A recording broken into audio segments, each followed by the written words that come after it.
आवाज़ें आ रही थी कुछ मंत्र वगैरह पढ़ने की।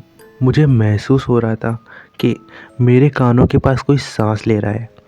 मैं आंखें खोलना चाह रहा था, फिर चाहकर भी खोल नहीं पा रहा था। मैं चीखना चाहता था, मेरी आवाज़ जैसे गले तक आते आते अटक सी रही हो। हर हर किसी के लाइफ के एक्सपीरियंस अलग अलग होते हैं। कोई चीज़ अगर किसी के साथ सही है तो ज़रूरी नहीं वो आपके साथ भी वैसे ही हो। किसी भी सही काम को अगर गलत समय पर किया जाए तो हो सकता है उसका परिणाम आपके पक्ष में ना हो। अभी कुछ महीनों पहले 2023 मार्च के महीने में मैंने खुद से एक वादा किया कि अपने अंदर कुछ बदलाव करके खुद को पहले से बेहतर बनाऊंगा। बदलते टाइम के साथ खुद को अपडेट करना बहुत ज़रूरी है। तो इसीलिए मैं पहुंचा एक योग शिविर में जहां लोगों की तादाद हज़ारों में थी। सुबह सुबह इतनी भीड़ हो जाती थी कि पाँव रखने की ज़मीन नहीं बचती थी। ये सब देख के बड़ा प्रभावित हुआ। मुझे लगा यार कुछ तो जादुई शक्ति है यहाँ पर, जो लोग इतनी जल्दी सुबह सुबह उठ के यहाँ आ रहे हैं अपनी बड़ी बड़ी गाड़ियों में, नौकर चाकर और खाना पीना साथ लेकर चल रहे हैं। तब मैंने भी मन बना लिया था कि मुझे भी यहाँ पर किसी से बात करनी पड़ेगी, यहाँ का प्रोसेस जानना पड़ेगा, ऐसा क्या है जो लोग यहाँ आते हैं। तब मेरी बात हुई वहाँ के एक साधु से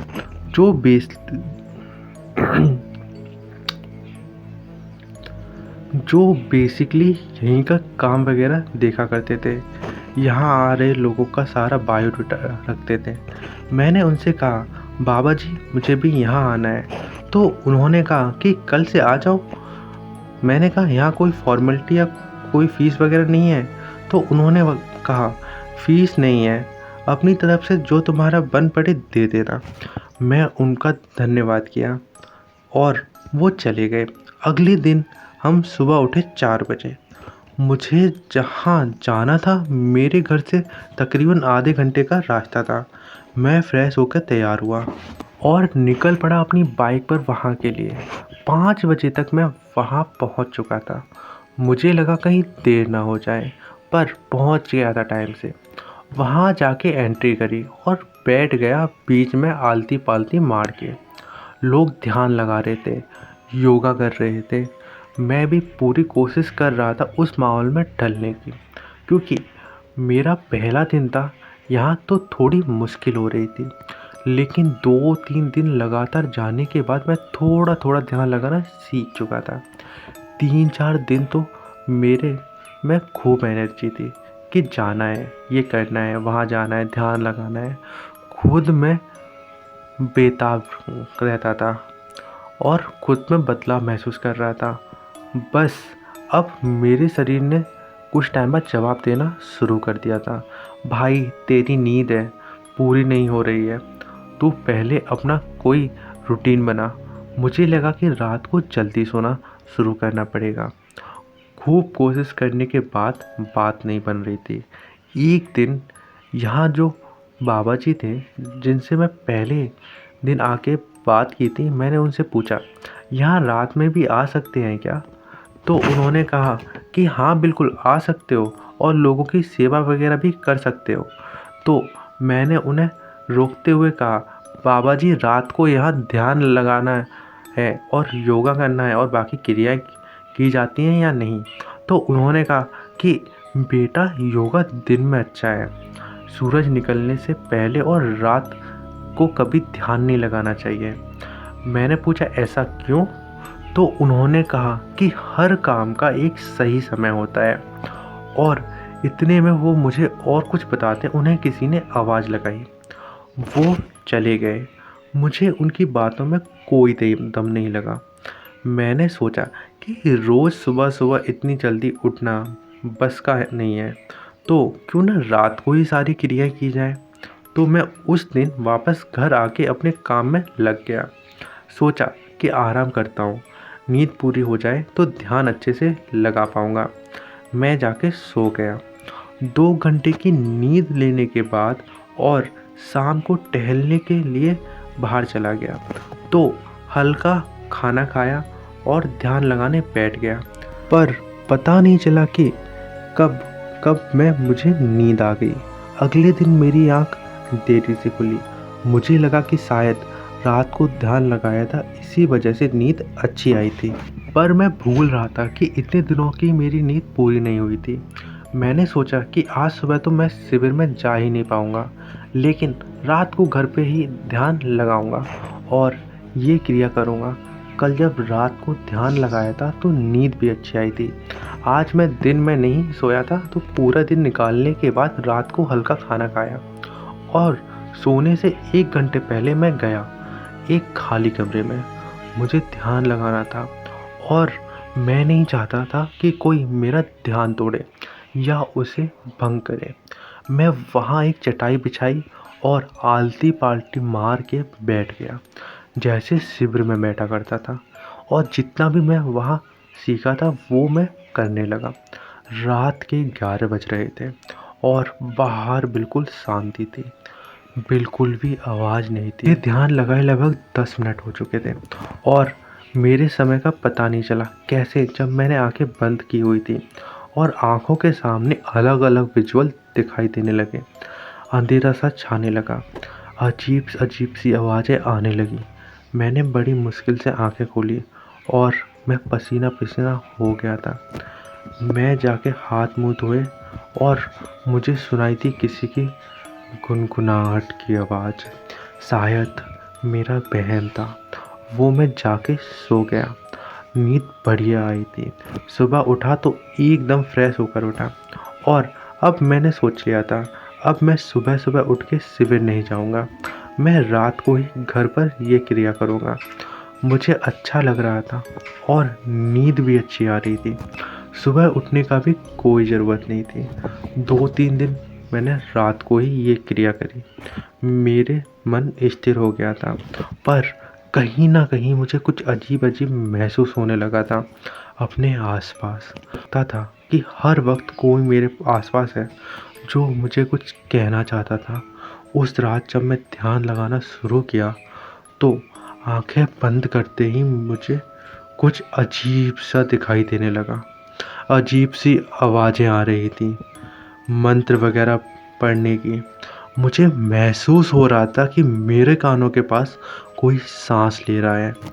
मैं आँख मैं आंखें खोलने चाह रहा था, चाह कर भी खोल नहीं पा रहा था।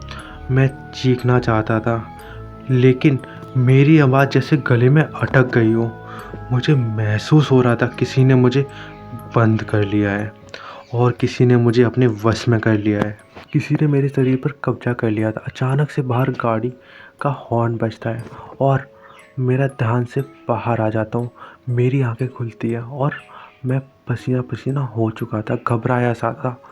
हड़बड़ाता हुआ मैं बाहर जाता हूँ और देखता हूँ कि मेरी बाइक साइड वाले पड़ोसी की पार्किंग में लगी है। मैंने बाइक को वहाँ से हटाकर अपने घर में लगाया, आके मुंह धोया और खुद को शीशे में देखा तो मैं वहाँ छटपटा रहा था, जैसे किसी चीज़ से छूटने की कोशिश कर रहा था। मैं वहाँ झट से पीछे हटा, जाके एक कोने में बैठ गया। मैं पानी ढूंढ रहा था, मेरा गला सूख चुका था और तभी मुझे आती है एक आवाज़, तूने ऐसा क्यों किया? तुझे ऐसा नहीं करना चाहिए था। मैं इधर उधर देखता हूँ, कौन है? मुझे कोई दिखाई नहीं दिया। मैं सीधा वहाँ से भाग के अपने कमरे में जाता हूँ और जाता हूँ तो वहाँ मेरे बेड पर कोई पहले से ही बैठा हुआ था, जिसकी पीठ मेरी तरफ थी। उसने बिना मेरी तरफ देखे कहा, तूने गलती की है, इसकी सज़ा तुझे ज़रूर मिलेगी। मैं समझ नहीं पा रहा था ये क्या हो रहा है मेरे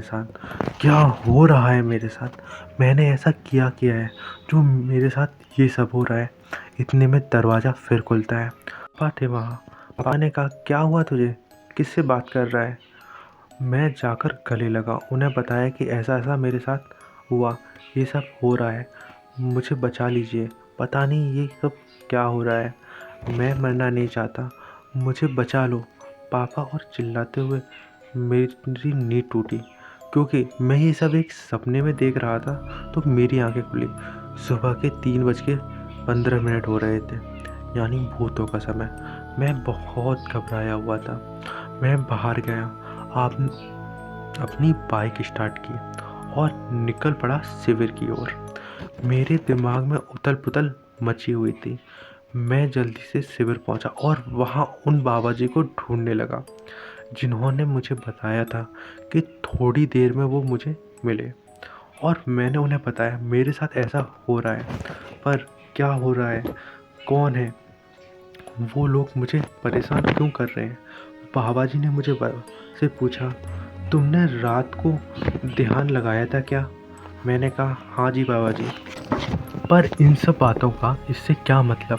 तब उन्होंने बताया कि मतलब है, मेडिटेशन एक अभ्यास है जिसे कोई व्यक्ति एक तकनीक का उपयोग करके जैसे अपने दिमाग को शांत करता है, किसी विशेष वस्तु, विचार या गतिविधि पर ध्यान एकत्रित करता है ताकि फोकस कर सके और अपने दिमाग को शांत कर सके। लेकिन अगर ये काम सुबह सुबह किया जाए तब। मैंने तुमसे बताया था और कहा था ना कि हर चीज़ का सही समय होता है। चीज़ें अपने समय पर ही हो तो ठीक है, वरना तो उनका नुकसान भी हो सकता है। उनकी बातें सुन के मैं वहीं बैठा रहा काफ़ी देर तक। 10 बजे के आसपास घर आया। मैंने इसके बारे में पढ़ने की कोशिश की, रात में ये सब क्यों नहीं करना चाहिए। और मुझे वहाँ पता चला कि रात के वक्त काली शक्तियों की ताकत बढ़ जाती है, जो आपके शांत मन को अपने कब्जे में करने की पूरी कोशिश करती है। और ऐसा करके कभी कभी रिस्क नहीं लेना चाहिए, क्योंकि आपके आसपास हर वक्त कोई ना कोई होता है जो आप पर नज़र जमाए हुए है। उनको अगर ज़रा भी मौका मिला तो आप मुसीबत में आ सकते हैं। अपना ख्याल रखिए। हेलो दोस्तों, आई एम योर होस्ट पक्षी एंड आप लोगों का बहुत बहुत स्वागत है पॉडकास्ट के चैनल पे। एंड ये था हमारा 75 डेज का 4th डे। सब खैर, मिलते हैं नेक्स्ट वीडियो में।